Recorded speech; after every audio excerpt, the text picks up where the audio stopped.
ఈరోజు మనం భవన కార్మికుల కష్టాల గురించి తెలుసుకుందాం. వాళ్ళు పడిన కష్టాలతోనే ఊర్లో బిల్డింగ్స్ అన్నీ కూడా పెద్ద పెద్దగా లేస్తున్నాయి. ఉదయం 6 గంటలకు పని మొదలు పెడితే రాత్రి 11 వరకు వాళ్ళు పని చేస్తూనే ఉంటారు. ఎండనక వాననక సిమెంటు ఇసుక మోస్తూనే ఉంటారు. కానీ వాళ్ళకి నెల ఆఖరిసరికి చేతికి 8,000 9,000 కంటే ఎక్కువ రావటం లేదు. ఈ డబ్బుతో వాళ్ళు ఇల్లే గడపాలా లేక పిల్లల్ని చదివించాలా? అయ్యా ప్రజలారా, ఇప్పుడు 9 అయ్యింది. ఈ 9 గంటల వరకు మాకేటి ఆధారం లేదు, పిలిచిన దాత కూడా లేరు. ఇది పరిస్థితి. ఇలా ఉన్న దారుణంగా పనులు సరిగా దొరకడం లేదు. ఈ 9 గంటలు అయిపోయింది, 9 దాటిపోయిన తర్వాత ఇప్పుడు కూడా ఎవడు మనుషులు ప్రతి ఇంట్లోనూ కూడా సామాన్లు కూడా కొనుక్కోలేకపోతాము. మార్కెట్లోనూ 1000 రూపాయలు పెట్టుకెళ్తే 1000 పైసలు ఉపడకంటాయి. ఇది జరిగిన విషయం. ఇది కారణం. మా సాధక బాధకాలు ఇవి వాళ్ళకి ఉన్నాయి, మా ఇబ్బందులు ఉన్నాయి. పరిస్థితి మీరే గమనించాలా. ధరలు తగ్గిస్తే బాగుంటుంది. ధరలు వ్యతిరేకంగా ఉన్నాయి. 1000 రూపాయలు ఇచ్చినా 1000 పైసలు మార్కెట్లో ఉపడకంటుంది. ఏటి ఆధారం లేదు. కానీ మన దేశంలో లేబర్ చట్టం ఏం చెబుతుంది? ఓవర్ టైం చేస్తే డబల్ జీతం ఇవ్వాలని. మినిమం వేజెస్ యాక్ట్ ప్రకారంగా ఆంధ్రప్రదేశ్లో రోజుకి 600 దాటి ఇవ్వాలని. కానీ ఇక్కడ 300, 350, 400 రూపాయల కంటే ఎక్కువగా ఇవ్వటం లేదు. అది కూడా రోజు పని అనేది దొరకటం లేదు. చెన్నైపేట పని కోసం వచ్చాం. 4 రోజులు దొరుకుతుంది, 4 రోజులు దొరకట్లేదు. డైలీగా ఉండట్లేదు. బిల్డింగ్ పని 550 డైలీ ఉండట్లేదు. చెప్పిన 4 రోజులు ఉంటుంది. మాకు విజయలే పనులు లేవండి, లేకేందంటే రావడమా.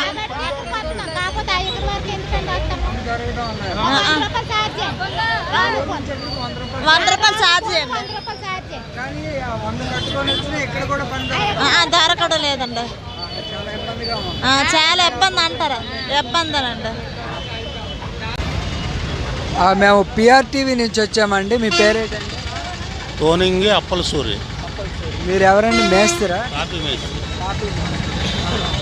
మీరు ఎక్కడ శ్రీకాకుళంలోనే చేస్తారా? మొత్తం శ్రీకాకుళం పనులే. ఇక్కడ అందరికీ పనులు ఎలా ఉన్నాయి సార్? పనులు అయితే పండగ నుంచి మాకు అసలు ఇబ్బందిగా ఉంది సార్. పనులు అందరికీ పూర్తిగా లేవు. ఏంటి భవన కార్మికులు అంటే భవనాలు ఏవి నిర్మించడం లేదా? నిర్మించుకుంటున్నారు, బిల్డర్లకు వెళ్ళిపోతున్నాయి పనులన్నీ. బిల్డరు ఏదైనా తాపీ మేస్త్రికి చెప్పాలి. ఇంకా వాళ్ళ ఊరు నుంచో లేకపోతే వాళ్ళ చుట్టాలో బంధువులకో తెచ్చుకుంటారు.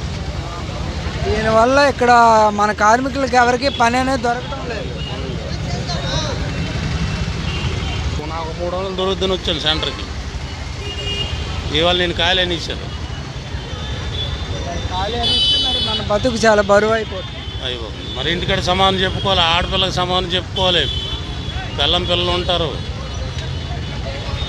అన్నీ చూసుకుని రావాలి కదా సార్.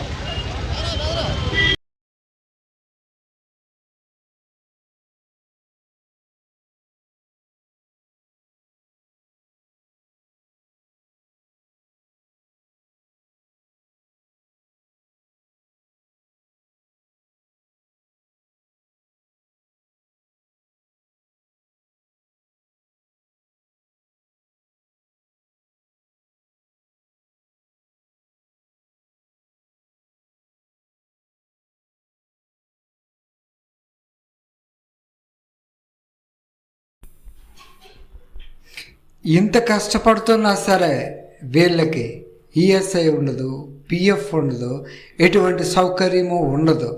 ఒకవేళ పని చేస్తున్నప్పుడు ఏదైనా ఆపద జరిగితే ఆ బిల్డింగ్ ఓనర్ కానీ ఆ మేస్త్రి కానీ పట్టించుకోవట్లేదు. పట్టించుకునే నాదుడే లేడు. వీళ్ళు చెమట చుక్కలతో ఊరు మొత్తం ఆకాశవంత ఎత్తులో బిల్డింగులు కడుతున్నా సరే వీళ్ళు బతుకులు మాత్రం పెరగటం లేదు. దీన్ని పట్టించుకునే నాదుడు ఎవరు? వీళ్ళు భవిష్యత్తును బంగారు భవిష్యత్తుగా తీర్చిదిద్దే నాయకులు ఎవరున్నారు? ఎవరు వీళ్ళకి హెల్ప్ చేస్తారు? అందుకు పిఆర్ టీవీ ఈ నిజాన్ని బయట పెట్టాలనే ఉద్దేశంతో ఈరోజు భవన కార్మికులు పడుతున్న కష్టాన్ని వెలుగులోకి తేవాలని చెప్పి నిరంతరం పోరాటం చేస్తుంది పిఆర్ టీవీ.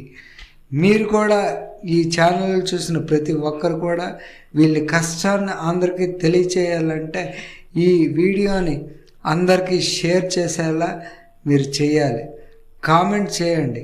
ఇంకా వీళ్ళు కష్టానికి ప్రతిఫలంగా ఏం చేయాలి, మనం ఏం చేయగలమనేది మీ కామెంట్ రూపంలో తెలియచేయండి.